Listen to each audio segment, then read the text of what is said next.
You are listening to a podcast from The Hindu. I am Jacob Koshi.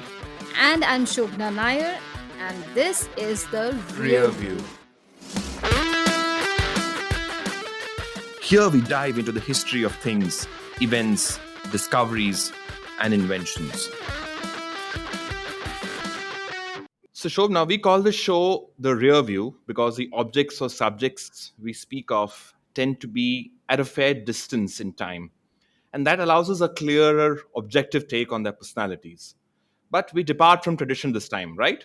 Yes, Jacob, because the person we will be talking about today uh, passed away on 20th of May, and we are barely 10 days out talking about him. Jayant Vishnu Narlikar. He was a special sort of scientific hero in India. Nearly all the newspapers had sprawling obituaries, and you also contributed one of the To the sprawl. yeah to the sprawl. And this wasn't because of his science alone. Let me give you a very brief sketch.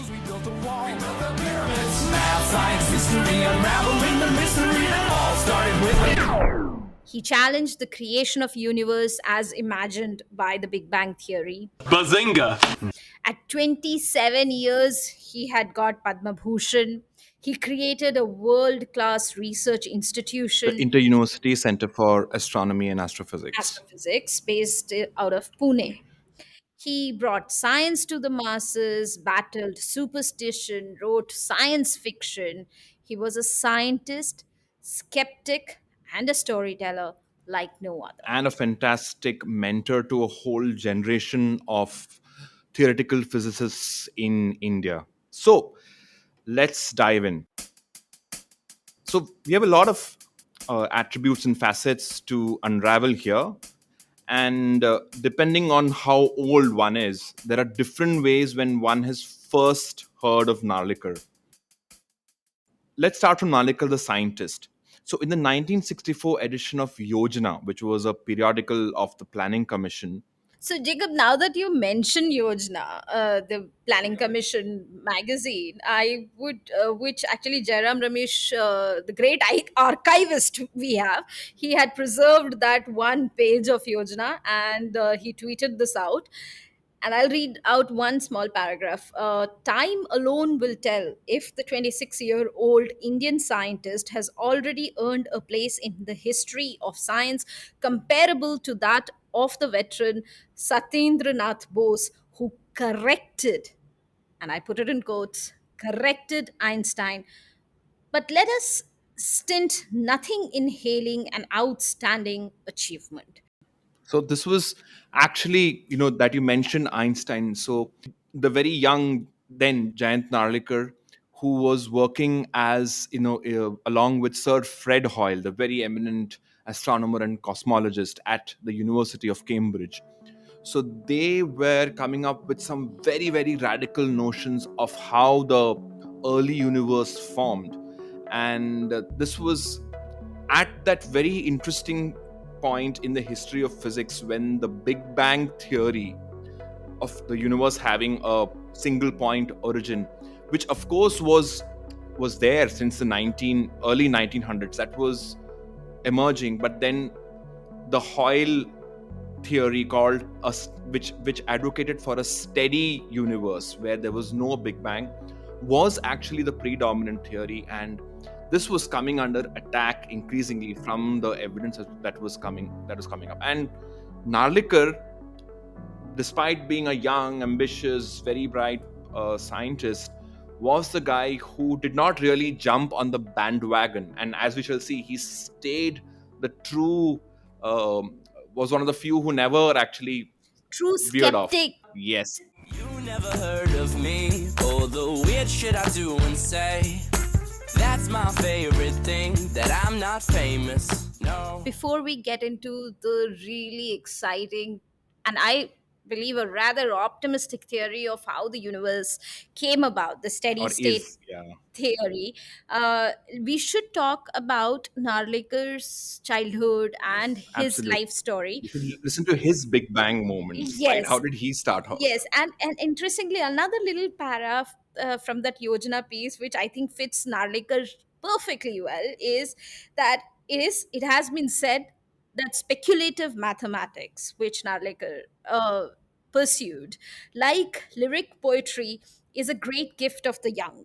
If you have not done something outstanding before 30, it is unlikely you will do it afterwards. So at 26, uh, So they were thinking of bringing him back, but what if bringing back such a luminary would tarnish his genius and you know cut the flower early in its bud? But of course, Nalikar came back. But his origin story was from that of academic privilege, as we can say, right? I mean, his father was a Cambridge graduate, Vishnu Narlikar, and though Narlikar was born in Kolhapur in Maharashtra in 1938, but he grew up in the Hindu campus of the University. Banaras Hindu University, and his father was a mathematician and was the head of the department.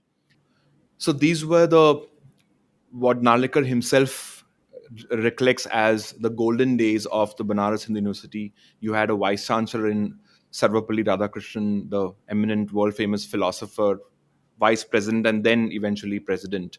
Plus, there were lots of visiting academics, visiting And his professors mother was also a great scholar, of Sanskrit. Sanskrit. And that's Narlikar says that's how he had this abiding love of Kalidasa and Sanskrit poetry. And he said that, these two worlds were, and he actually credits his mother more for his academic orientation, even though his father was an eminent academic. After this point, he really, it was ingrained in him that he too showed extreme brilliant promise in mathematics, and it was only a matter of time before he himself went to Cambridge. In fact, it was in the same, I believe, in the same colleges in Cambridge that his father went. He also won the same, all the It same is academic prizes. it is in fact interesting, Jacob, that for a person who we if you have read half a dozen obituaries of him, he has been presented as a rebel who person who spoke against superstition or the mainstream thought processes He per was se. always the But contrarian. yeah, but he was not so much of a rebel when it comes to following the footsteps of his father. It's I not like, guess it was also it was this academic milieu, and this would be like 1950s or 58. I mean, like even in all our previous Indian scientists that we have discussed, England was the mecca yeah, of academic achievement. But the acme that you and within aspired them, it for. was Cambridge. I mean, it's obvious where you have to go if you're somebody with promise. Had you gone to Cambridge, you also probably would have been a scientist and not a journalist, no, Jacob? You never know. Carrying on. It is science's loss, I guess, or science's happiness. Or journalism's gain. What can one say? Yeah, carrying So on. he did go there, and over there he also excelled enough that he was taken on as one of the research scholars under the mentorship of Sir Fred Hoyle. And Fred Hoyle was an iconic name, a person of eminence and influence, but and also a very interesting and cantankerous person. So as people have Very written about pleasing. him, Yeah, very, very pleasing person, I he must used say. he there were people unused to what they call his Yorkshire bluntness. He called some of his fellow academics and colleagues and peers liars and cheats in public. And it is said, I'm just quoting this report in the Guardian, which said that his beliefs in later life verged on the lunatic. For instance, he said Earth was being constantly bombarded by microbes from outer space, and these were responsible for outbreaks of flu and other illnesses.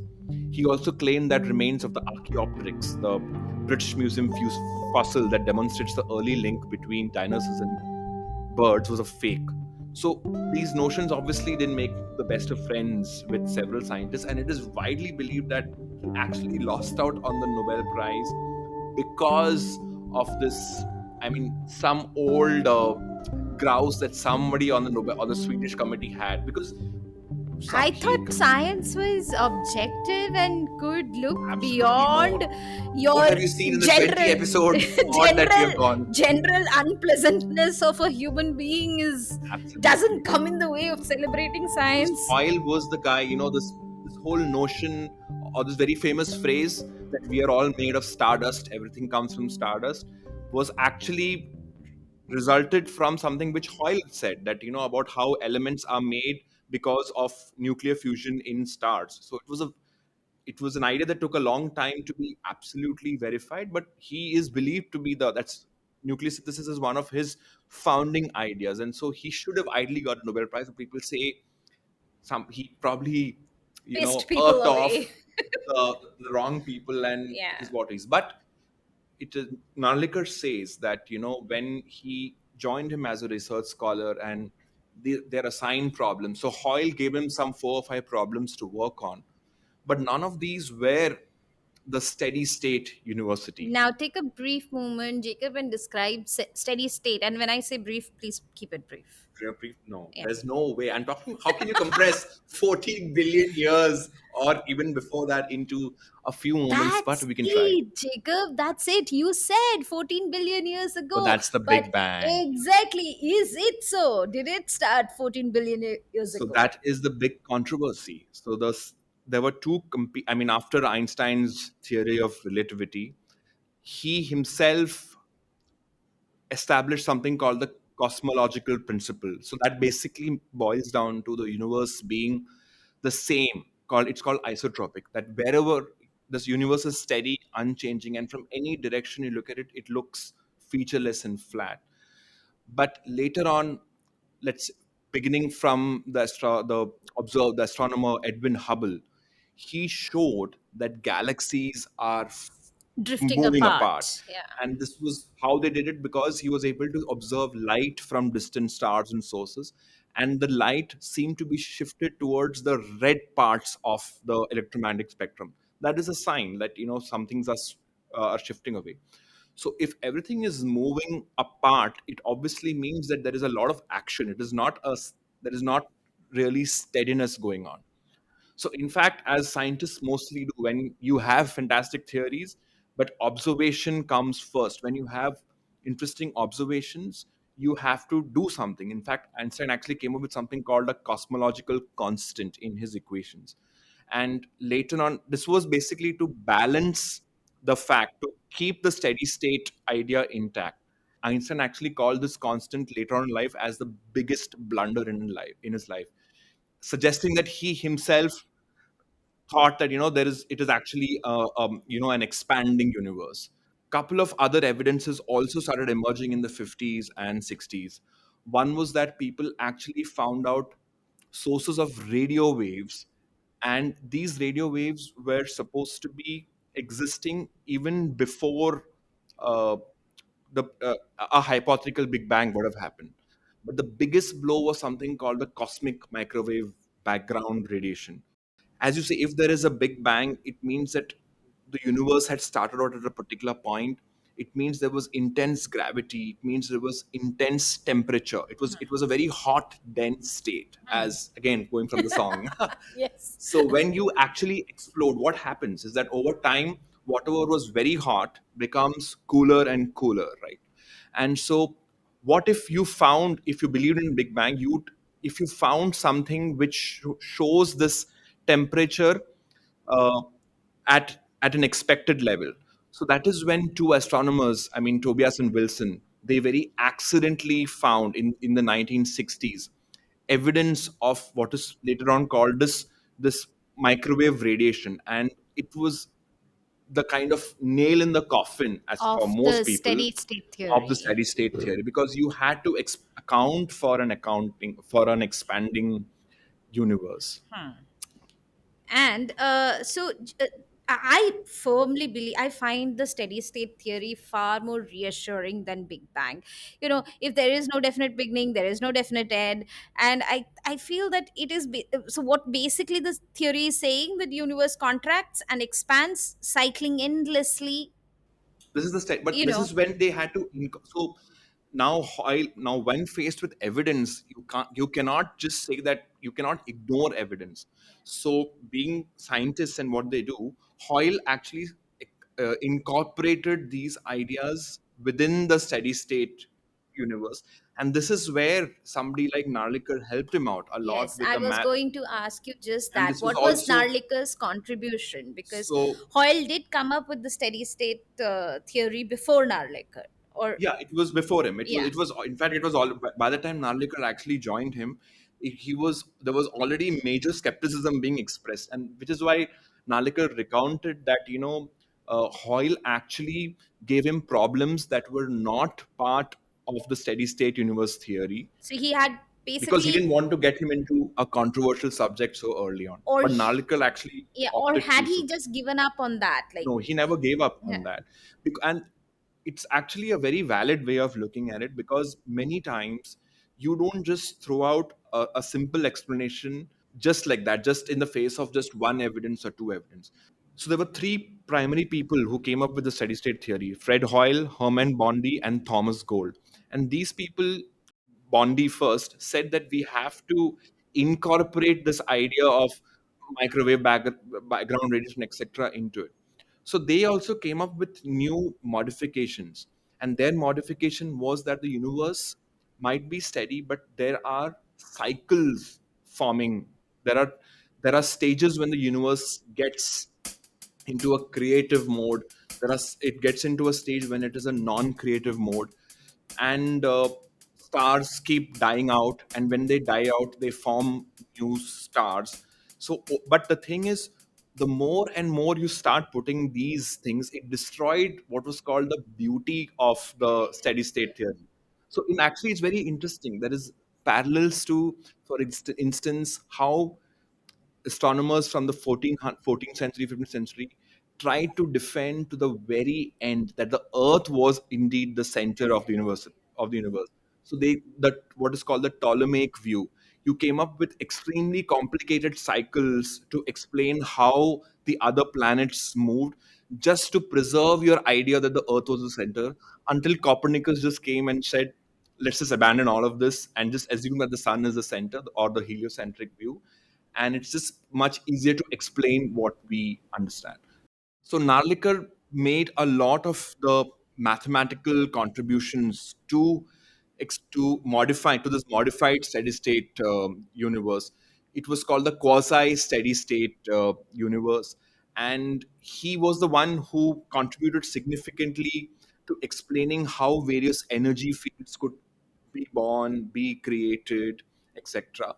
But the the unfortunate thing is that, we even today we still primarily think of Narlikar in, in this, in, as, as somebody who was opposing the Big Bang theory. But actually, in this defense of the steady state universe, he had a very interesting point.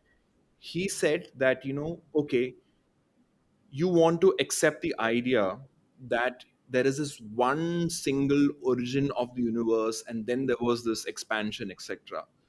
Isn't it just easier to assume that there are multiple origins? Either way, the difficult question comes in, okay, if the universe started at a particular point, what existed before it?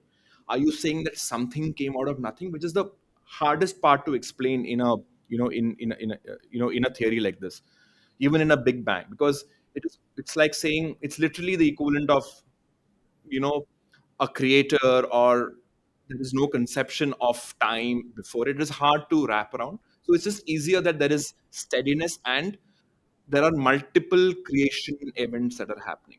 So he stuck, but the thing is, even after this, there are very many ideas that are now kind of in, our uh, you know part of mainstream physics also, like concepts like the creation of something called a phantom field. Basically, this is a, a state which can give rise to newer and newer stellar elements. There is also the big outstanding problem of, I mean, the Big Bang theory supposes that, in the first few microseconds, there was a very rapid expansion, which is called inflation. And this is still a very difficult idea to explain. But Narlikar was somebody, in this quasi steady state model, and a lot of people, of course, contributed to it. And it's been a long time. But all of these ideas were already seeded, and now they are kind of being experimented with, and they are kind of the mainstream of many aspects of physics. So that is one very significant abiding contribution that Narlikar has made. And it is not just this guy who was opposing the Big Bang theory, even though the evidence was so So overwhelming. you would like to say that he's not just the guy who opposed Big Bang Theory, but I was reading somewhere that in fact outside of his room hung a sign which said Big Bang is an Exploding exploding myth. myth. You built it up brick by brick, put your heart into this baseless myth. So obviously it was his theme song, And he was like the last guy. Apparently, Yeah. I mean, by 2025, he would probably be the last major influential guy to not really, but to describe to Yeah. decry this theory. But it is to be said that any objection that Narlikar made to the theory was always taken globally with a lot of respect and with a lot of admiration, because everybody knew where this person is coming from. He was president of the Cosmology Because it was Association. also rooted in mathematics, as And Narlikar cosmology is a said. very it can be a Yeah. very speculative science. It's almost like art. You have to come up with elaborate theories, but then observations, etc., keep coming on, and you have to keep accounting for them. I don't know about you, Jacob, but at least whenever I have spent time thinking about the universe, the galaxies, the distant planet, it somehow makes me super nauseous. Okay, because suddenly, Imagine floating your above. not just that, because you feel the sudden crush on you, that you feel the universe is so huge and you're just a speck. And here I will quote Narlikar's words that I just heard. I was listening to his interview and I thought it was so beautiful and so reassuring. He said, your intuition is inadequate to understand the universe, and that is why you need maths to fall back on. And in one of the last interviews that he gave, he was asked that, what is that one nagging regret that you have? And his response was that, I just hope in the time that is left in my life, I get to see theoretical and observational evidence to prove the quasi Steady state steady university. state Well, that theory unfortunately hasn't yet happened. happened. But it's also fair to say that contemporary research does not really divide itself into, are you a big banger or are you a steady stater? I mean, the problems And have become wasn't far more it? complex. I read somewhere that even this phrase "Big Bang" came because of Of Fred Fred Hoyle. It Hoyle, is Fred Hoyle who used it in a derisive way. derisive So what way. do you think? The universe just came out of a big Big bang, Bang and and unfortunately, that is the term that actually stuck, stuck. and it's what the proponents Yeah. describe their theory as. So Sometimes your naysayers are the one who give you the best nicknames, branding. the best branding, absolutely. But all this said and done, Narlikar's promise as a scientist, as an astronomer, as a cosmologist in Cambridge was settled. He was one of the founding members of the the astronomy institute at Cambridge, which is a formidable institution. But around 72, he decided to come back to India, and he joined the Tata Institute of Fundamental Research, as most preeminent theoreticians would do at that particular point of time. And even this work that we had discussed was, I mean, here was a guy, he had not yet started his career in India, and he already got a Padma Bhushan Yeah, at the imagine. sprightly age of 26, 27, 27. 27. Yeah. What were you doing, Shobana, at the age of 27? Just figuring out how to get the job done every day. That was the Right. case for me, at least. I rather not talk. I regret most things that I did. But the Padma Bhushan was certainly not on the horizon, right? No, so before we move on to the next chapter of his life, I wanted, you know, I wanted to tell you about just give you a brief glimpse of Hoyle and Narlikar's relationship. Now, in 1995, June 1995, Cambridge University Institute of Astronomy celebrated the 80th birthday of its founder, Hoyle. Now, members of the original team who had helped establish the institute were invited, and Narlikar was one of them. Uh, Hoyle read this. Hoyle, in his address, Hoyle said, Isaac Newton had famously said, If I have seen further, it is by standing on the shoulders of giants. Hoyle said, quoting this Newton quote, he said, If I have seen further than others, it is by standing on the shoulders of a giant. Wow, So it was a he nice, actually funny credited, way. yeah. But Uh, it was so typical of Hoyle, and in many ways, the imprint of Hoyle remained on Narlikar for for literally the rest of their lives, because he too was, as we will discuss in more detail, Hoyle was a very good and very brilliant science fiction writer. I mean, his oh, books, I A didn't for know that. Andromeda. So Narlikar actually got his ideas of writing science fiction right from Hoyle, because he saw that when you write out stories as a scientist, or as proper novels, it had a far greater impetus to reach. You could reach your ideas out to a far bigger audience than research papers. And Hoyle was somebody who was always, because he was the core contrarian number one, he was always coming up with alternate theories to Big Bang. I mean, that was his life's mission. And so therefore, naturally, when he was submitting his interesting ideas and research papers to established places, he was getting constant rejections. In fact, there is this lovely quote of his where he says that throughout my life, I have had continuing trouble from referees. The referees mean the referees of scientific Yeah. magazines. And he called them the bedbugs of the scientific world. So that's when he was a formidable writer and literator, and other than and Narlikar's championing of alternate models of the universe drew from this legacy, but he also drew on that other legacy of Hoyle, which was to be a writer communicator. So now we should move ideally to the next chapter of Narlikar's life, which is to establish.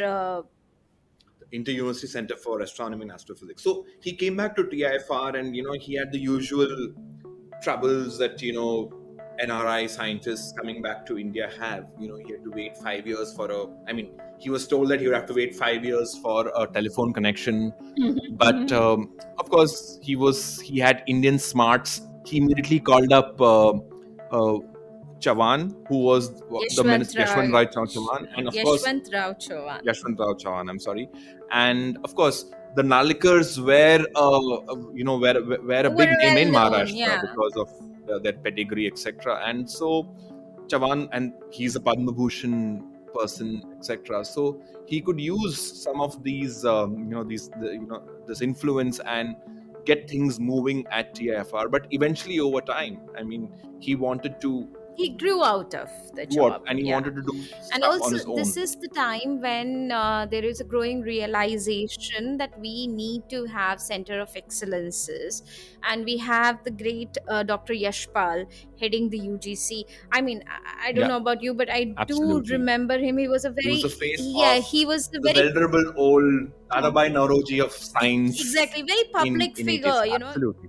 So Dr. Yashpal was heading UGC, and there was this whole concept that we needed center of excellences. Now, especially in case of science, most of the equipment is extremely expensive. No one university can afford it, and no one university can then afford its upkeep. And in fact, this is an idea that we borrowed from America, where I believe universities pool in their resources to Have a buy common common. observation. Despite the bureaucratic wrangles that we our scientists often struggle with, this institute was born far faster Yes. than any other And this institute is a very in. unique institution also, because it was not just a place where you would get preeminent scientists, theoreticians in the fields of cosmology and astrophysics, but you also wanted to attract the best and brightest of students who were interested in this area. But Narlikar, almost at the genesis of IUCA, put communication and outreach as a core activity of IUCA, which to me was, it still is a very, very radical move. I mean, things like public outreach, public communication are the last thing that That classical is, universities, yeah, even today, I mean, yeah. put And out. more so, scientific community as such is not Absolutely. very It is very keen. They're distrustful very, in yeah, general of, and imagine of this the is the civilians. and this is astrophysics, Yeah, and which is like the hardest stuff to actually but grasp and communicate. agreed, agreed. And is it something which is very Indian? Because if you go to US, all these observatories are open. They play multiple. They keep updating. We in India, we have only Nehru Planetarium. planetarium, which Well, we have the also other planetariums in other cities. cities, but our planetariums are still not playing up to date information. They're Well, still that's a concern, yes. dated. And what I mean to say is, right from childhood, unlike the Western world, where you can get hooked to Scientific institutions. this field, and there is a fair amount of exposure to various scientific thing. I think we are hugely, hugely lacking, and there's a very wide gap between. Well, there's a history to that. It's also because of the of an ingrained American tradition of communication. I mean, you always have to communicate to get anything you want. So public outreach Is kind of essential part of, follows from it. yeah. I mean, several practicing scientists always also write popular science books. It is a thing. It has a long tradition in US academia, which is not so much in this thing. But I guess it was because Narlikar, again, and here again I see a very Hoyle kind of imprint. And because if you're somebody who's a contrarian, you have to have other people appreciate your ideas through forums which are beyond scientific. You have to write stories. So here too, I guess he wanted to push out this idea of The communication. other interesting thing about Ayuka is that it's building. Narlekar was telling a story, not just through his words, he was also telling a story through the building. He hired the famous architect Charles Correa to design this building, and at the center of this building, they put a Foucault's pendulum. And the interesting thing is, the new Parliament building also As a Foucault has a pendulum. Foucault Oh, interesting. pendulum. And his he says, he talks about the design of the building. He says, to bridge the gap between science and society, exhibits like these have a role. And he also had four life-size statues made of Aryabhatta, Galileo, Newton, and Einstein. And an authorized descendant of Newton's apple tree, uh, and many other small memorabilias. And it was And a place people could go, could visit, yeah, and a could small be. scale replica of the maze in the grounds of Hampton Court Palace near London. uh, So clearly, the English experience never really left yes, him. And yes, Penrose design of the flooring with irregular shaped tiles.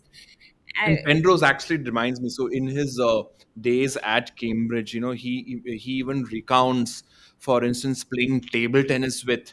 Can you guess who? no.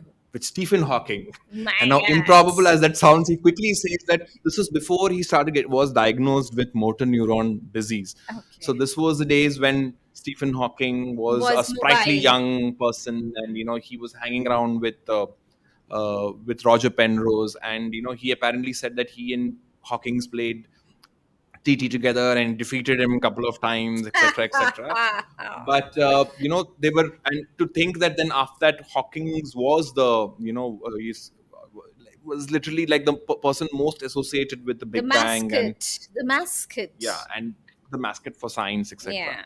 So the Cambridge influence on him never really went, and I think it signified his attitude to science, communication, and the architecture of the places he did. In fact, even Fred Hoyle actually had left Cambridge and established a separate institute. So again, he got all this ideas from him, of being very much like our Sarabhais and Yes.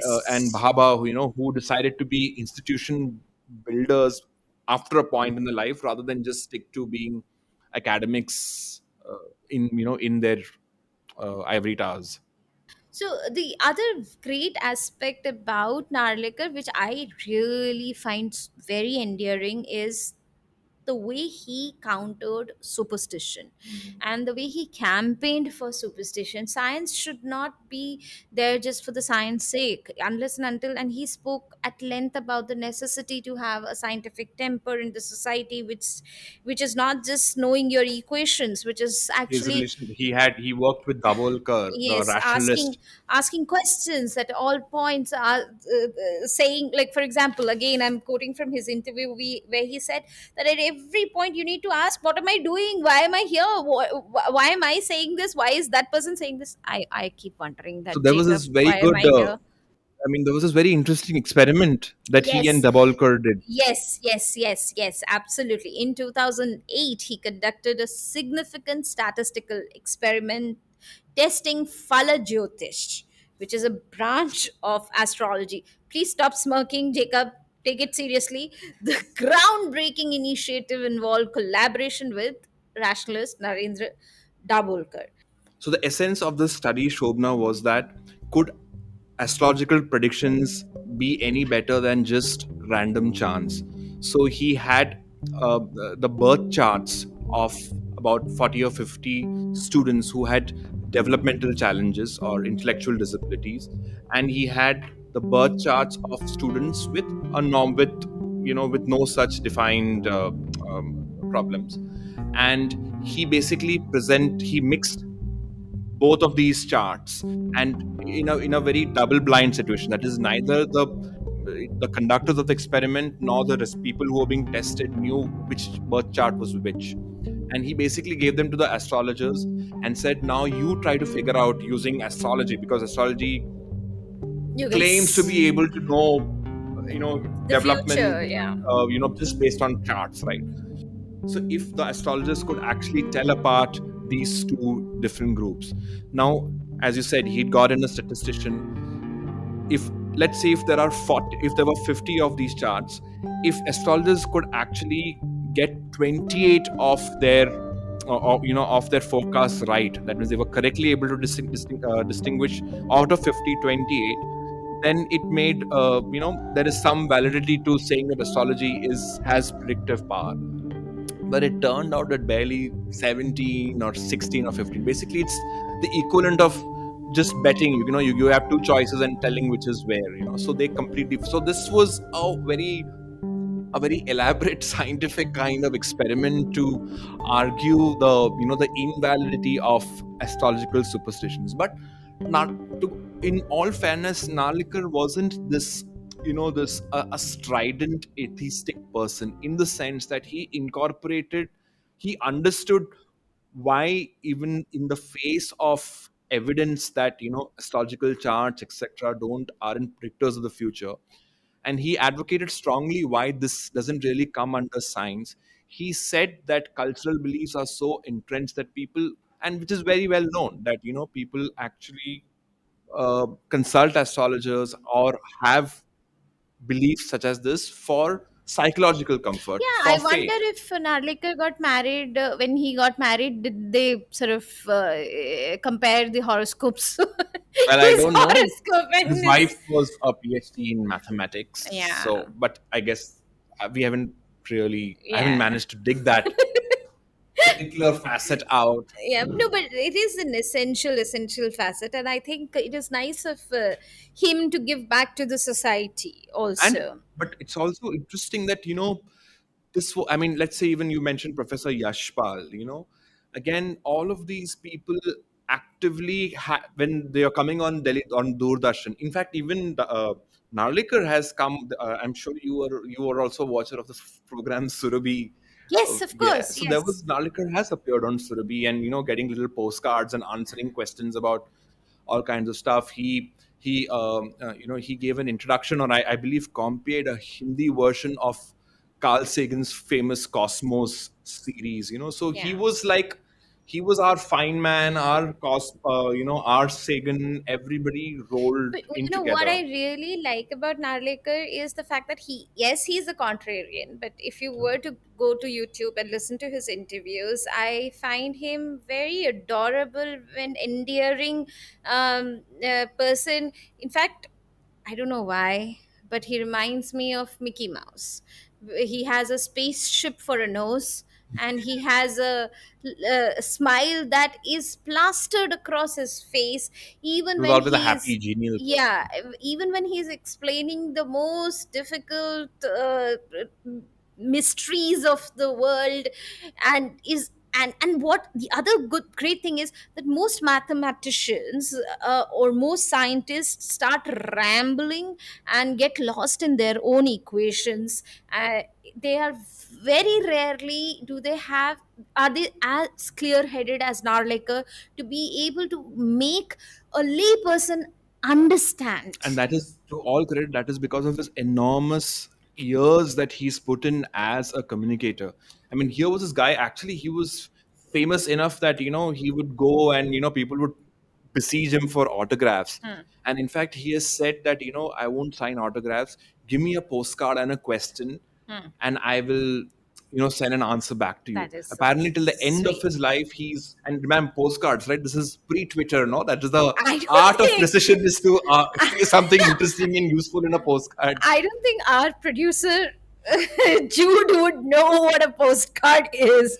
Oh yes, you're appealing to a wide spectrum here, right? But anyway, there was these little pieces of on pre-envelopes where you had to use to communicate with people. Okay, So that was carrying him, on. and So, he since we are on the topic of Narlikar as a communicator, we should obviously dive into his sci-fi novels. And I'm quoting, in fact, from your notes, Jacob, on the question why did he decide to write sci-fi in the first place. And here's what Narlikar said: I like storytelling and felt that science has so many interesting aspects that one can tell them in the form of stories. I saw how Fred Hoyle had made a name for himself in this way, so felt encouraged to try myself. So Narlikar believed that sci-fi would help in deeper appreciation of science, and he personally, in fact, recommends A for Andromeda, the Andromeda breakthrough by Fred Hoyle and John Elliott, and the work of Arthur C. Clarke, Isaac Asimov, Ray Bradbury so he as was his somebody. favorite. But Have you read any of his stuff? no, I Narlikar haven't. stuff. No, I haven't. But I like the fact that Narlikar said that his favorite fiction writer, not sci-fi, is P.G. Woodhouse series. Yeah. So, Again, all the Cambridge, oh, and I he's so English. swear, man. I believe I had read somewhere that when in his later life, he would only I mean, he was in his office he was after he had finished after he had finished the directorship, he had a small In room. fact, he didn't overstay his Absolutely not. tenure. He actually had a 6 year tenure, I believe, in I don't remember it was, but it was a very average yeah. length. And that also he says that I don't believe the strength of an institution does not is only tested when its founder leaves, and if it survives post the founder, then you have laid strong foundations. So he had the firm belief. So I like the fact that he was willing to delegate. And in fact, okay, we've actually just come to his novels, but I just wanted to make a very, very quick detour into this last aspect of what he did. As you mentioned, laying the foundations. I mean, the biggest foundations he laid were the people. I mean, Ayuka is one of the most foremost centers for astronomy and astrophysics. You had pioneering theoreticians and physicists, like for instance the late Professor Tanu Padmanabhan. Now, Tanu Padmanabhan was a world famous cosmologist, one of the most original thinkers regarding gravity, early universe, etc. He unfortunately passed at a relatively young age of 64. But Tanu was again a person who was picked up by Narlikar early on. He was quite a prodigy, and when as a student, as a emerging physicist in Kerala, and when he came to TFR first for his interview, he actually made the very specific demand that I want to work with Narlikar and Narlikar alone. And that was his condition for actually joining TIFR. Wow. And he got him. And then there is Ajit Khembavi, who has done significant work in cosmology, in gravitational waves, etc. Now, many of these people did work that are not always uh, they were not recruited to just extend the work that Narlikar did. I mean, that is something that happens when there is a pioneering professor or an institute. He hires students who would just continue his legacy, and Yeah. the process they use their Basically, students as yeah, to enhance their own yeah, stature. basically like singers, chorus singers. Yeah, like, and Yeah. you use the talents of these bright people to basically just build up on your own name. Yeah. But he didn't do that. He actually let people branch far and wide, be pioneers in fields of their own, and That many of these students were actually then directors of I Ayuka, and so there's an entire two or three generations that So have it gone by. clearly shows what a kind-hearted and deeply secure man he was. Absolutely. I mean, you have to be secure in your own self, and this despite the fact, one has to underline the fact that the theory that he propagated had by then been rejected, but to be still secure, I mean, hats off, man, So how he was few somebody people are. who had the ability to literally allow 1,000 flowers to To bloom. bloom, yeah, that's So beautiful. coming back to his Yeah, novel, so thank god we did, huh? he Continue. had this. I mean, many of his stories he wrote in Marathi. Yeah. Again, he was not somebody who just went all anglicized in any way. He wrote primarily in Marathi, and he strived to make his language elegant and simple. It's not He did not write simplistic stuff. I mean, he actually won the equivalent of Maharashtra Sahitya Award Academy. And there's this nice, interesting story about he really wanted to test if his writing is actually good. So he sent in a story for a story writing contest where and he was afraid that people would recognize his handwriting, so he had his wife write the story to evade the, and he actually changed the name of the person he used. My God. He used a pseudonym, Imagine he's so famous and that he he actually has won to the contest. hide. Yeah, he was a signer of autographs. So and he actually, and he ended up winning the prize. He won the first prize, and it was later announced that it was Jayant V. Narlikar. Give me a small, and I mean small, Jacob, glimpse of his stories. What were they like? So there is this. He has his 1976 story called Dhoom Ketu. So it's about this It's called the comet, and it's a comet named after its Indian discoverer, Comet Datta, which is on a collision course to Earth, and it involves this daring plan to use nuclear weapons and get the comet off course. 20 years later, the movie Armageddon has a similar plot, right? Have you seen Armageddon? I don't want to miss a thing. The No. song. Oh, I No. forget. The cable TV deprived. I'm so sorry. But anyway, this was a plot that was kind of anticipated in the Comet story. And many of the stories have a very strong Indian connection. There is scientists like Manoj Datta and Indrani, and they are living in a very official, like small town kind of feel, and they come up with interesting plans to actually to help avoid disasters. Not everything is just set in the United States, as we see every sci-fi movie, right? Yes. The United States is saving the world from Yes, every disaster. yes. My 11-year-old actually wondered that why is it all the UFOs are landing only in Absolutely, US. it's only nowhere And is worth else my is no worth being my targeted. explanation was they have nothing better to do but look out of their windows for the UFOs to come. So there's this Anyhow, other story called The Adventure, in which a historian, his creation called Gangadhar Pant Gaitonde, gets transported to an alternate universe in which the Marathas won the third battle of Panipat, and he sees how this changed the course of ooh, time history, travel. time travel, and alternate histories.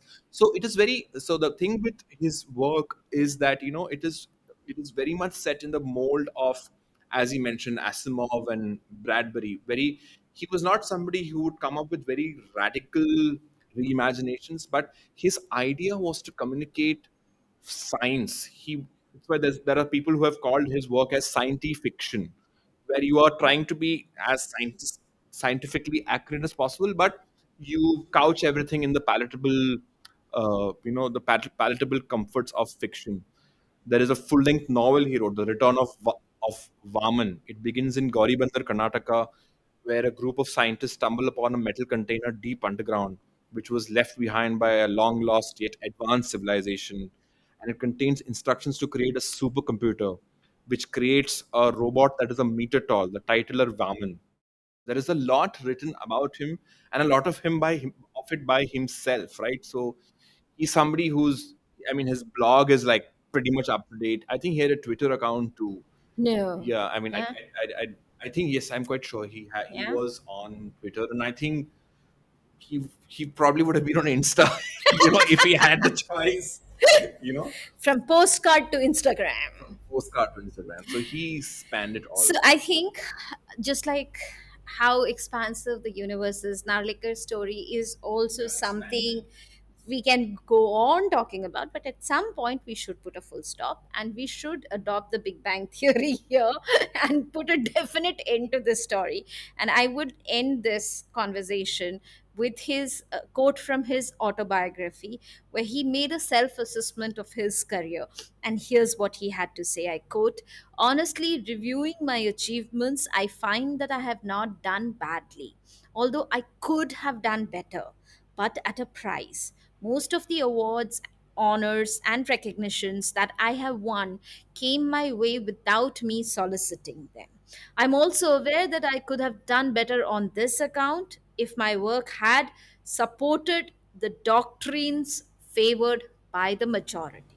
Absolutely. So it goes on to say, what if he had, again, the what ifs, what Yeah. if he had just stayed on in Cambridge? What if he had just become another Indian NRI over there? And he would have been, he would have obviously said the right things, and, probably he would have been even a Nobel laureate Yeah. by today. It is quite, Possible. but the choices that he made, his stance, and his commitment to being original, commission to and a commitment to not just jump on stuff because it is fashionable, is a lesson to not only scientists, but I guess people in any facet of life, is to prize originality and stick to it, and thereby come up with genuinely new contributions. That's all we have for today.